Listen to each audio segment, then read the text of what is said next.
In this video, I want to talk about framing. More specifically, I want to talk about what you should do for your framing before you drywall. And we're going to do it right now. I have just wrapped up the framing stage of this remodel, and I've always wanted to make a video talking about drywall prep or things that you want to make sure that you do before you drywall. And I've always put it off because at this stage in the remodel, I get really excited and I just want to see walls go up. And you might be able to relate to that. And if you get too excited and forget about some things, it's going to make your life a little more difficult when you go to drywall. So that's the whole point of this video. I'm going to show you some things and hopefully it'll help you out with your project. Let's start by talking about your wiring.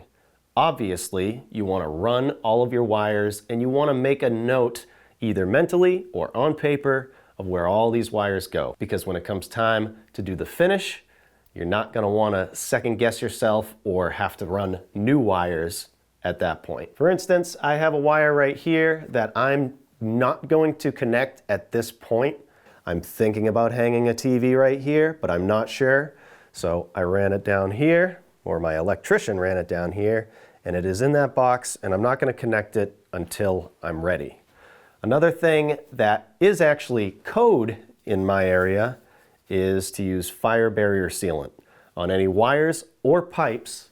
If you look up here, any hole that goes up or goes down, we want to fill that with fire barrier sealant. And the reason is because in case of a fire, smoke and fire can travel very easily through those holes. So in my case, by code, I need to use this, and what will happen if there is a fire is this will get hot and it will expand and it won't allow smoke or fire to travel up or down. Any holes like this, horizontally, you don't have to worry about, but the ones going down or going up, you can use this. Even if it's not required by code, it's probably a good idea. Another thing that relates to wiring or plumbing are these nail protection plates. Anywhere there is a wire that's close to the edge, and there is a code for this as well. I believe if it's closer than 1.25 inches, it is required that you use a nail protection plate like this.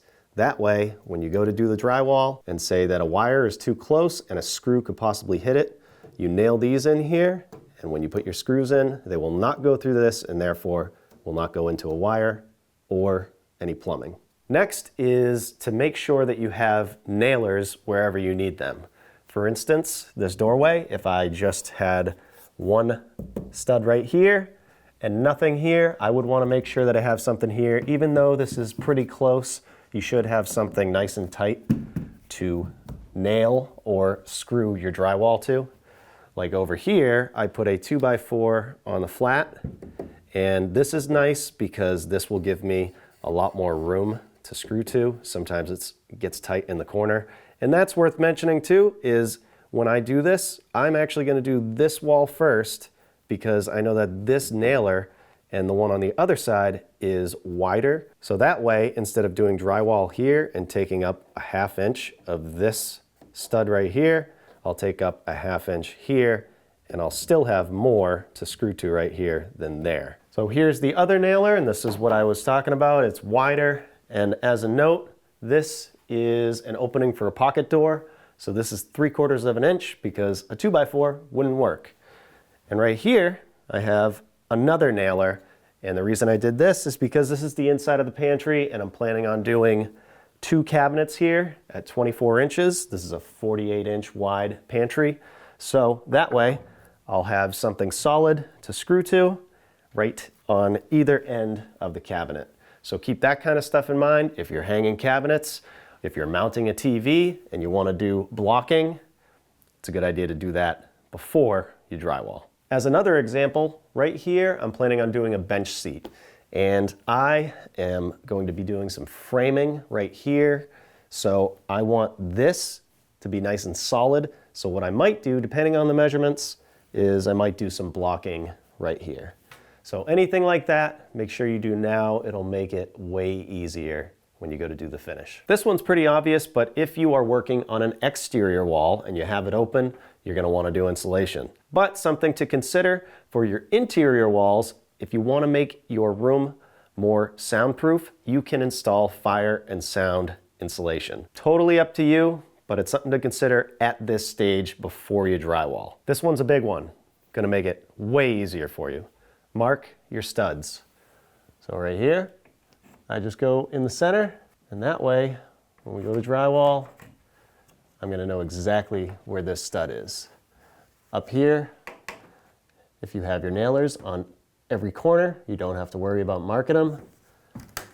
Mark all the other ones on the ceiling and on the floor. So I have a nailer, again, on the corner here, and then I can mark these studs, center.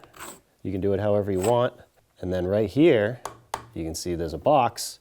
So you can also just draw a box right here, mark 16 inches from the floor up to the center of this box is about 16 inches. And that way, when I go to do the drywall, I won't have to measure again. This should make your life easier too. Stacking up all the drywall in close proximity to where you're working. You don't want to make cuts 50 feet away and haul each piece in one by one. Obviously not necessary, but a tip. The drywall is done now, and I had no issues because I took my time and I went through and made sure we were all good. And this list is just to kind of make your life easier. I didn't even mention, obviously, make sure that the structural integrity of load-bearing walls is good. Make sure your 2x4s aren't wavy so your drywall doesn't end up wavy. Make sure if you do the plumbing or somebody else does the plumbing that it's not leaking, because you could have a leak right here and it could actually appear on the other side of the wall or further on down the line, and you'd have to take all this drywall off to find it and fix it. So stuff like that is kind of obvious. This list is really just to, like I said, make your life easier.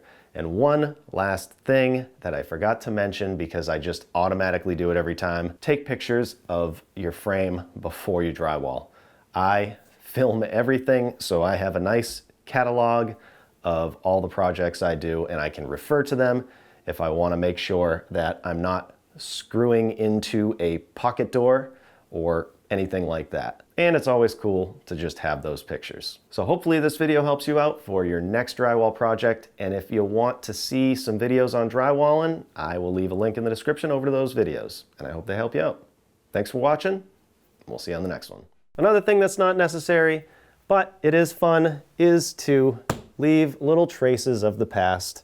I had my son do a little artwork here for my wife's new reading room. I'm gonna date it and attach it to the wall. So while it's not necessary, it is fun. Leave this for the next person that tears your work apart. They might enjoy it. Let's start. Shut up, Coda! Shut up! Fill any vertical holes in case there is a fire. I can hope not. Case, but in, you gotta do insulation. Do you have to? Depends on where you live, I think. I don't know. Oh, you could probably just end it there. Okay, cut. Yep.